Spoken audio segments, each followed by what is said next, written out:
Hi అండి, welcome to my channel. ఇవి చూసారా, నేను అసలు ఈ ఫ్లవర్స్ అయితే నేను రెడ్గా వస్తాయి అనుకున్నానండి. కాకపోతే ఇదేందో వెరైటీగా పూస్తుంది.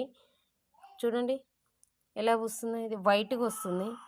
అసలు నేను ఇది ఆన్లైన్లో చూసినప్పుడు ఫ్లవర్ ఎలా చూపించినంటే రెడ్ కలర్ ఫ్లవర్ ఒకటే సింగిల్ ఫ్లవర్ వస్తుంది, లడ్డుగా వచ్చేస్తుంది, ఇంత లావ్ వస్తుంది. కానీ ఇదేందో వెరైటీగా పూస్తున్నాయి. మీకు ఈ ఫ్లవర్స్ ఏమన్నా మీకు తెలుసా ఫ్రెండ్స్? ఆల్రెడీ నేను పెట్టాను. ఆల్రెడీ ఈ చెట్టు గురించి నేను యూట్యూబ్లో పెట్టాను. ఏంటంటే ఇది ఆన్లైన్లో తీసుకున్నాను, ఇట్లా దుంపల టైప్ వచ్చినాయి. ఇదేదో రెడ్ కలర్ ఫ్లవర్స్ అని చూపించారు అని. కానీ ఇది ఇప్పుడు చూడండి ఫ్లవర్స్ ఎలా వచ్చినాయి. సేమ్ అండి, ఇప్పుడు ఆ చెట్టుకినా సేమ్ ఇలానే వస్తుంది. ఒక నిమిషం చూపిస్తాను. చూసారా, సేమ్ అలానే వస్తుందండి.